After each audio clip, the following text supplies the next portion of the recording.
जय श्री कृष्ण सभी को। बोलो तुलसी मैया की जय। जैसा कि हम जानते हैं कार्तिक का महीना चल रहा है और कार्तिक का महीना सभी महीनों में सबसे अधिक महत्वपूर्ण माना गया है। इस पूरे माह में स्नान, दान तथा अन्य धार्मिक कार्यों को करना बहुत ही शुभ माना जाता है और इस कार्तिक के महीने में ब्रह्म मुहूर्त स्नान को बहुत अधिक महत्व दिया जाता है और कार्तिक स्नान के साथ तुलसी माता की पूजा का भी बहुत महत्व है और इसी माह में तुलसी जी का विवाह भी कराया जाता है। जिन लोगों के कन्या नहीं होती वह तुलसी जी का विवाह शालिग्राम जी से करवाकर कन्यादान का सुख प्राप्त करते हैं।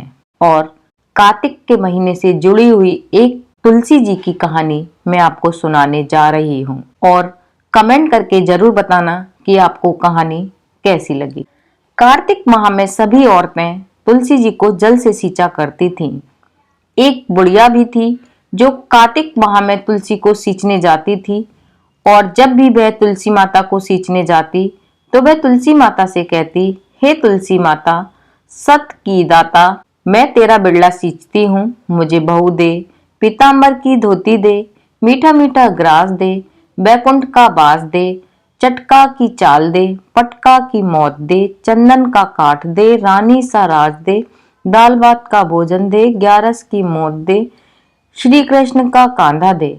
जब तुलसी माता यह सुनकर सूखने लगी, तुलसी माता को यूं सूखता देखकर भगवान ने उनसे पूछा कि हे तुलसी, तुम दिन प्रतिदिन क्यों सूखती जा रही हो? तुलसी माता ने कहा कि बस मेरे मन की मत पूछो। भगवान ने कहा कि मैं नहीं पूछूंगा तो कौन पूछेगा? इस पर तुलसी माता ने कहा कि एक बुढ़िया आती है और अपनी बात कहकर चली जाती है, मैं उसकी सभी बातें पूरी कर दूंगी, लेकिन श्री कृष्ण का कांधा कहाँ से लाऊंगी?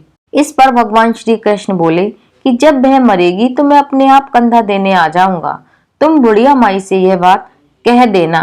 और कुछ दिनों बाद वो बुढ़िया मर गई। बुढ़िया के मरने पर सारा गांव इकट्ठा हो गया और उसका अंतिम संस्कार आने पर उसे उठाने लगे, लेकिन वह इतनी भारी हो गई कि उसकी अर्थी टस से मस नहीं हुई। सभी बोले, यह तो बहुत संस्कारी थी, बहुत पूजा पाठ करती थी, कोई पाप भी नहीं किया, फिर यह इतनी भारी कैसे हो गई? बूढ़े ब्राह्मण के वेश में भगवान आए और कहने लगे कि यह भीड़ कैसी लगी है? तब गांव वाले बोले कि एक बुढ़िया मर गई है और वह इतनी पापिन थी कि उसकी अर्थी भी नहीं उठ रही है, बहुत भारी हो गई है। भगवान बोले, मुझे इसके कान में कुछ कहने दो, फिर यह उठ जाएगी। भगवान बुढ़िया के पास गए और उसके कान में कहा कि माई, तू अपने मन की कर ले, पीतांबर धोती ले, मीठा मीठा ग्रास ले, बैकुंठ में बास ले, चटका की चाल ले, चंदन की काठ ले, झालर की झनकार ले, दाल भात का खाना ले और कृष्ण का कांधा ले। भगवान की सभी बातें सुनकर बुढ़िया हल्की हो गई।